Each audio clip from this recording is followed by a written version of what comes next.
Magandang araw mga kaparehas, narito po tayo sa Barangay Pinagkortilan, Pandi, Bulacan, na kung saan ay makapanayan po natin ang butihing punong barangay, naglilingkod, nagsiservisyo, nagmamalasakit, tumutulong at gumagawa ng kabutihan dito po sa Barangay Pinagkortilan, Pandi, Bulacan, na si iginagalang punong barangay, Kapitan Jason Juan Esteban. Kap, kumusta na po ba kayo?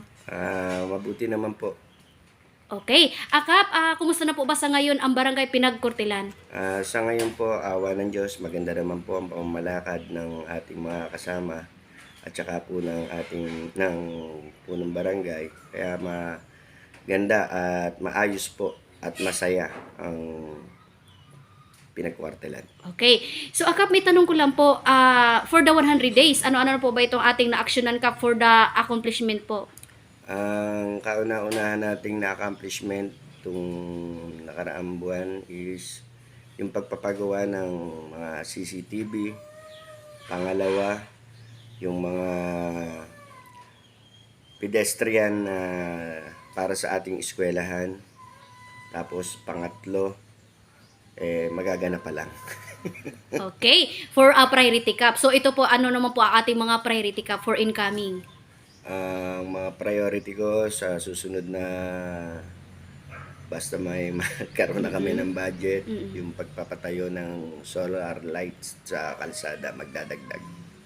Okay. Tapos may mga request tayo na sana matugunan ng ating mga congressman na magpa-rehabilitate ng aming court at saka yung pagpapakalsada sa St. Nazarene.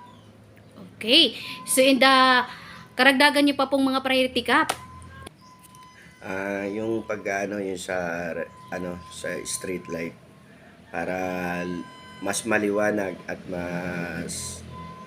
mas magandang tingnan para sa mga constituent namin, kahit na gabi po pwede sila maglakad at hindi tatakot.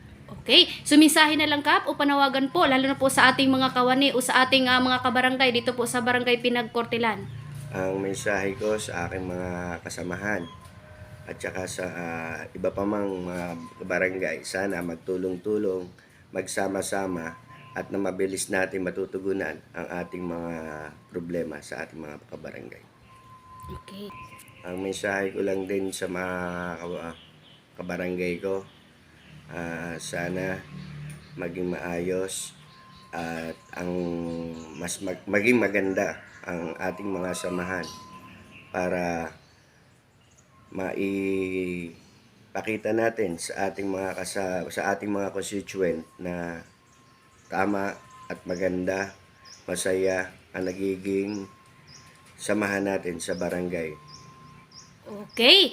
Yan po ang mensahe ng ating butihing lingkod, punong barangay, na ayon nga po sa ating mga kabarangay ay talagang tunay na pagmamalasakit ang handog dapat sa ating mga kabarangay, at yun po ang ginagawa ng ating butihing kapitan, ang pag-unlad at pakikiisa dito po sa Barangay Pinagkortilan. Magandang araw po mga kaparehas.